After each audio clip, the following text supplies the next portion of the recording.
He made me want to retire. That's how Kenny Dalglish once described a teammate who pushed him to the limit. Not with insults or ego, but with pure footballing brilliance. But Dalglish's deepest respect wasn't just for talent, it was for character, loyalty, grit, honesty and integrity that ran deeper than any goal or trophy. Today, we're breaking down the 5 footballers that made the king himself stand in awe. Dalglish learned from legends.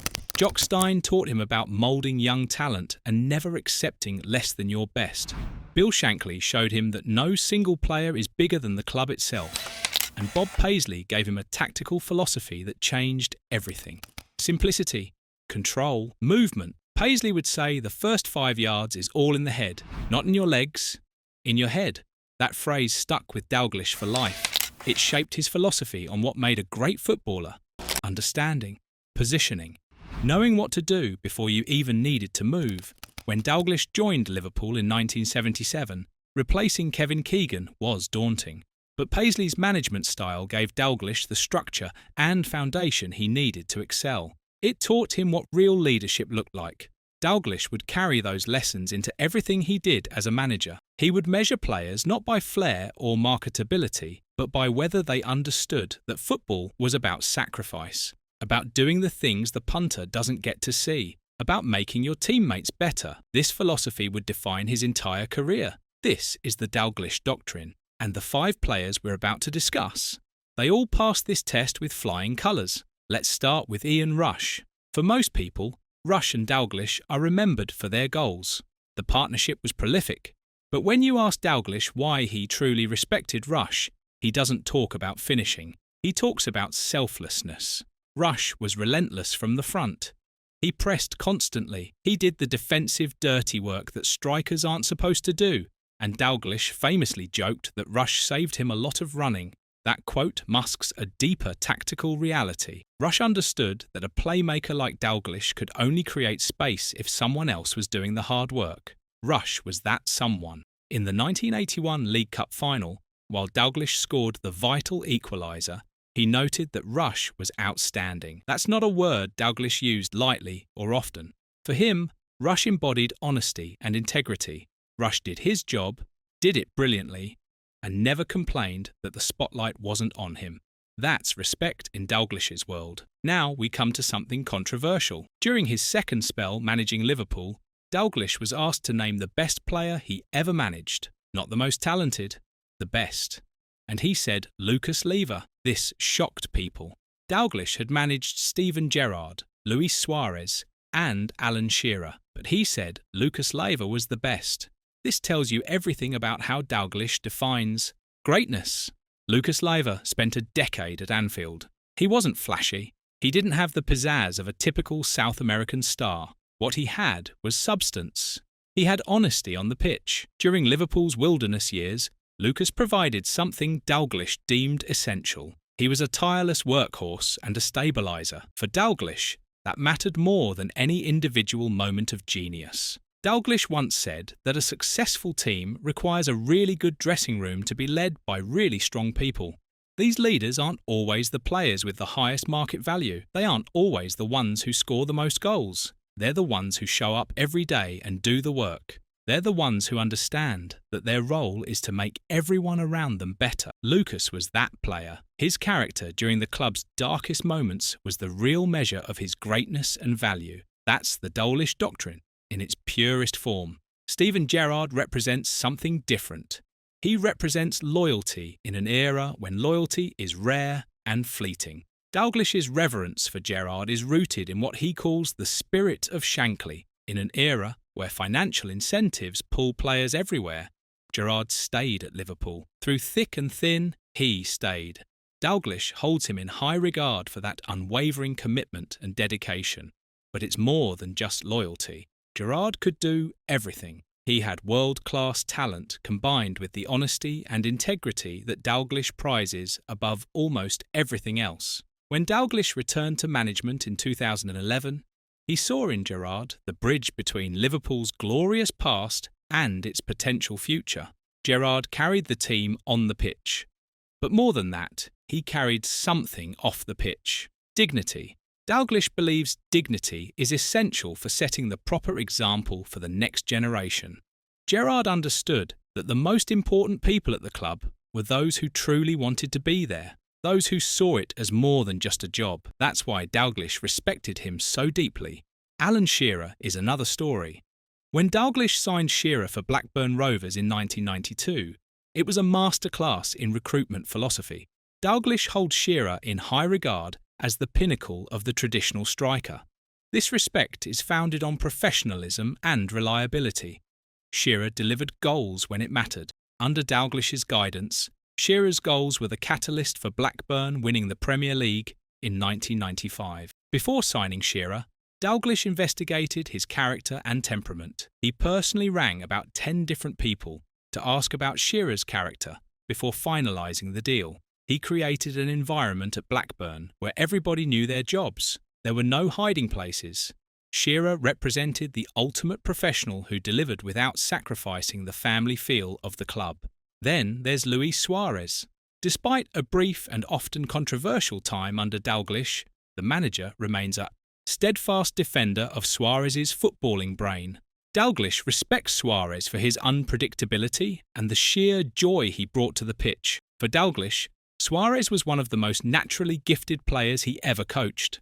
This respect is rooted in something Bob Paisley used to say: the game is played in the head, not in the feet, in the head. Suarez arrived on deadline day in 2011. While others might focus on the disciplinary issues, Dalglish prioritises Suarez's ability to solve the puzzle of a football match through pure instinct and vision.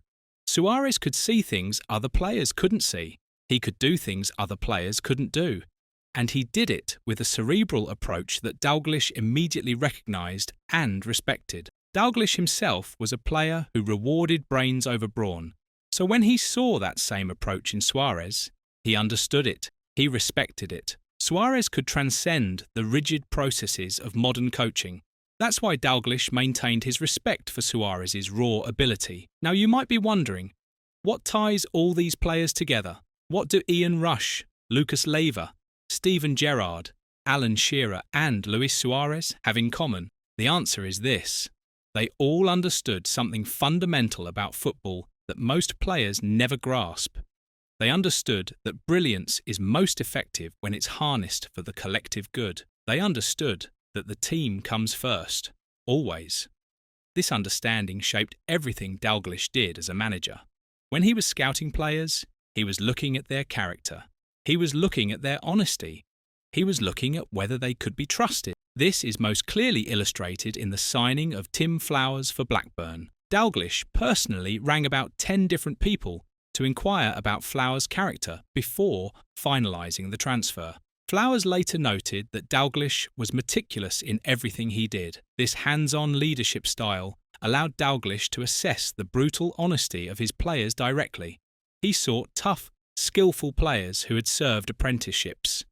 He believed resilience was forged through traditional roots. Dalglish's roots go back to Celtic Park and the Quality Street Gang. This was a group of talented youngsters, including Danny McGrain and Lou Macari, that Jock Stein bedded in slowly. They were surrounded by the legacy of the Lisbon Lions.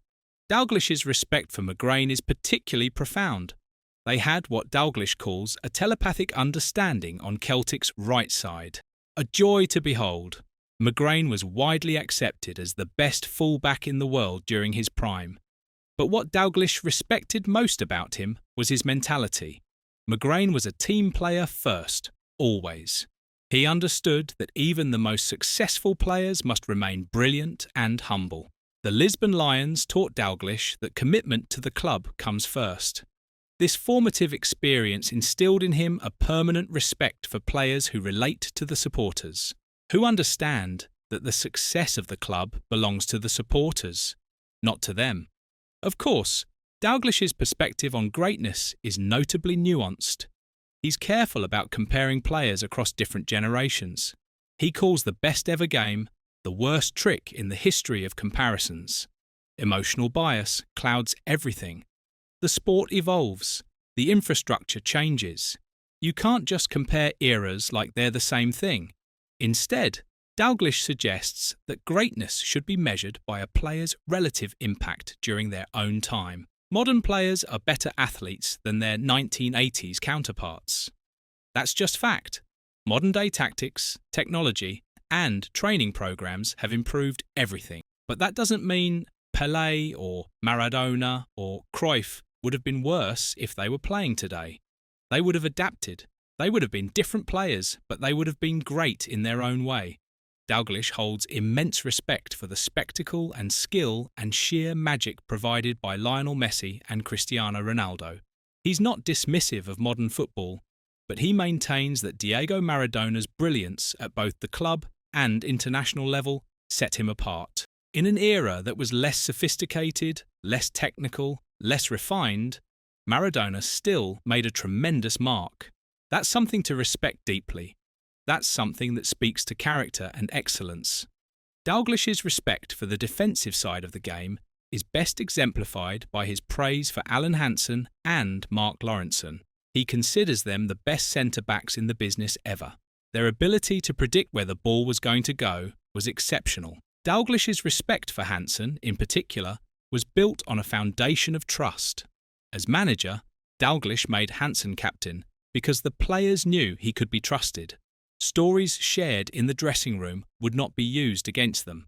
That's leadership. That's real leadership. Hansen's style of playing the ball out from the back became a feature of the Dalglish era. It emphasised that defensive players needed to possess the same control of the ball and tactical knowledge as the forwards. Every position required technical competence. Every player needed the freedom to express themselves within the system. This requirement for excellence in every department, combined with the freedom to express themselves, is what Dalglish believes separates great teams from merely good ones. The depth of Dalglish's respect for players is also coloured by their ability to understand the broader social responsibilities of a football club. Hillsborough was the saddest and most beautiful sight Dalglish ever witnessed. It fundamentally altered his leadership style and his beliefs about what truly mattered. He respects players who, like Gerrard and Lucas, understood that their role was to support the community that supported them. Dalglish's philosophy that no one is any bigger or any better than the football club became a moral imperative after 1989. This perspective informed his respect for players who maintained dignity and integrity during the club's most trying moments. He famously demanded that a newspaper editor put "We Lied" on their front page to make up for their coverage of the tragedy. That illustrates his uncompromising stance on honesty and integrity. He expects it from the media. He expects it from his players.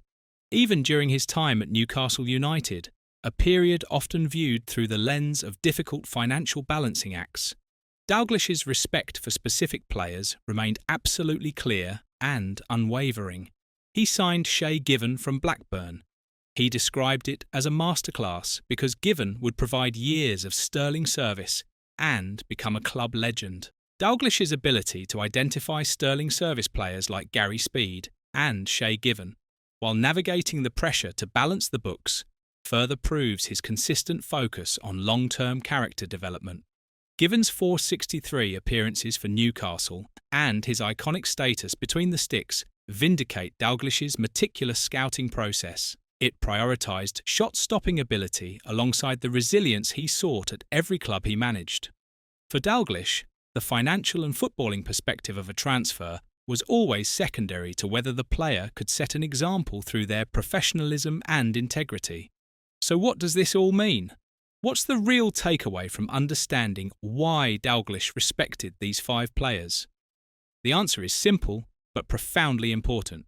The footballing worldview of Sir Kenny Dalglish is defined by an insistence that the human element of the game is the ultimate arbiter of value. Character, honesty, integrity. These matter more than anything else.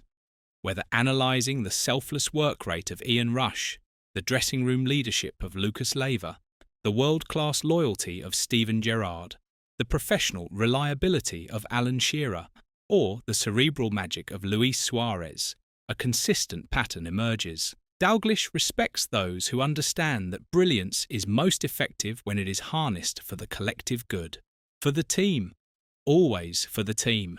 His management was characterized by uncomplicated methods and meticulous character scouting. He believed that the most important people are those whose commitment to the club is absolutely total. Dalglish's legacy is not found in complex tactical jargon or high-tech analytics.